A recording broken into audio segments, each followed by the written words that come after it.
Okay, let's dive into this. I've got a story for you from the Napoleonic Wars that on the surface makes absolutely no sense. It's about this one moment in history when one of the cheapest, most common metals on Earth suddenly became more valuable than gold. Seriously. I mean, we all know the difference, right? Gold is precious, it's rare, it's this universal symbol of wealth. And iron, well, it's common, it's crude, it's cheap. But back then, during the war, the Prussian state was flat broke.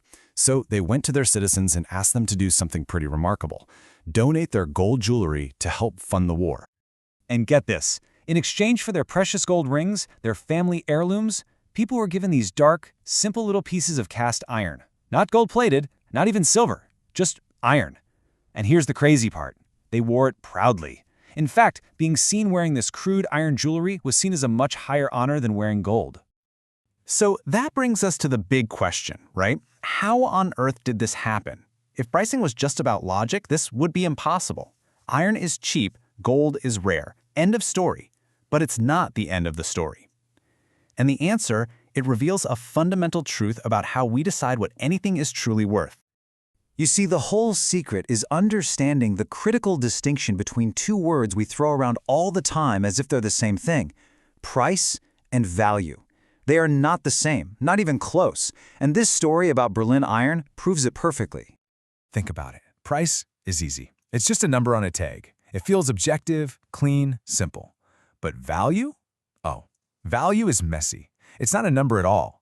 Value is a belief, something that's created inside the mind of the buyer. It's completely contextual, it's deeply emotional, and it's incredibly symbolic.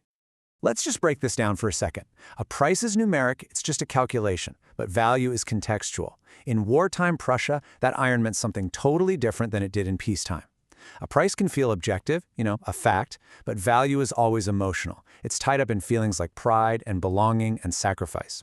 So while a price is just a number, value is a powerful belief you buy into. And this is the absolute key to the whole thing. The iron didn't have to replace gold's monetary worth. It did something way more powerful. It completely reframed what owning jewelry even meant. All of a sudden, owning gold felt kind of passive, private, almost a bit selfish. But owning iron, that became an active, public, and deeply moral statement. So how did this massive psychological shift happen? To really get why this cheap metal became, for all intents and purposes, priceless, we need to peel back the layers and look at the three core drivers that were at play here. There are three really simple reasons this worked so unbelievably well. First, meaning always beats materials. Second, it created this unique kind of scarcity, a scarcity of commitment. And third, it was all about signaling, not utility. Let's dig into each of those. You have to understand, the iron wasn't valuable in spite of being crude. It was valuable because it was crude. Its whole point wasn't to be decorative, it was to be declarative. It was a visible symbol of sacrifice, of loyalty, of a deep commitment to national survival. The material itself was basically irrelevant compared to the powerful story it told. And here's the other thing. You couldn't just go out and buy a piece of Berlin iron. No way. You had to earn it by making a real, personal sacrifice. This created a genuine scarcity, not because of a limited supply, but because of a limited number of people willing to commit. Unlike some fake countdown timer on a website today, this scarcity was real because the cost was personal. And once you've paid a personal price for something, it becomes psychologically priceless to you. This brings us to the final piece of the puzzle. That iron jewelry had no real utility. It didn't sparkle, it didn't impress anyone with its craftsmanship. Its entire job was to signal something to other people. It said, I contributed, I believe in this cause, I am one of you.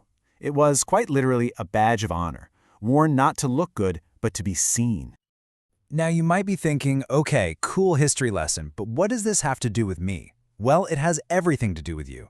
These exact same psychological rules apply to every single business trying to set a price today, because your price is never ever just a number. It's a signal. This is the core takeaway for any business, right here. We're narrative buyers. We buy things that fit with our identity, things that reinforce the story we tell ourselves about who we are. The actual purchase is often just the ticket to that identity statement. Okay, look at this example. You've got two accountants, they offer the exact same service. One charges £1,200, the other £3,500. Now the cheaper one seems like the logical choice, right? But for a worried business owner, that low price might actually trigger doubt. They start thinking, what am I missing? What corners are they cutting? Is this just going to cause me more headaches? That $3,500 fee isn't just a price. It's a signal of confidence. For a buyer who wants to feel like they made a safe, serious choice, the higher price actually reduces their perceived risk. So you see, a premium price signals confidence, seriousness, clarity. It tells the right kind of buyer that you know your worth. But a cheap price, even if you mean well, can accidentally signal uncertainty and risk. It attracts the very clients who are focused on cost, not value. The ones who are going to negotiate every little thing, because the price itself has already taught them that your value is up for debate. And here's the uncomfortable truth. If you don't send a clear, confident signal with your price, your customers will fill in the blanks for you. And trust me, they rarely rewrite that story in your favor. They'll probably assume you're uncertain, maybe desperate, because that's the signal you've accidentally sent out into the world.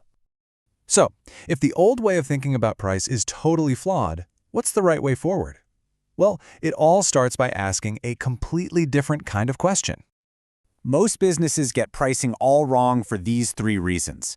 They try to explain their costs, which makes the whole conversation about their problems, not the customer's identity. They compete on numbers, which is just a race to the bottom that has no story. And most importantly, they assume their customers are rational. If people were purely rational, nobody would have ever swapped gold for iron in the first place.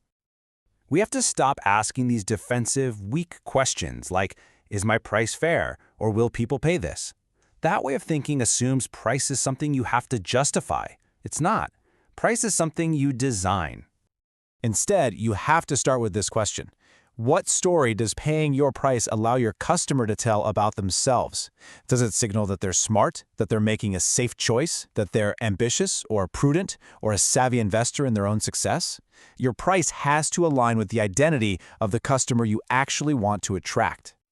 So at the end of the day, your price is the clearest and fastest message you send about what you stand for. Strong pricing isn't about finding some magical number. It's about sending a confident signal that you are willing to stand behind, one that attracts the right people and, just as importantly, repels the wrong ones. You know, in the end, most of that Berlin iron just rusted away, while the gold, of course, endured. But for that one brief moment in history, a piece of crude iron meant more than anything, because its meaning was crystal clear, when meaning mattered most. Gold will always be rare, but as this story shows us, a powerful meaning, that's rarer still.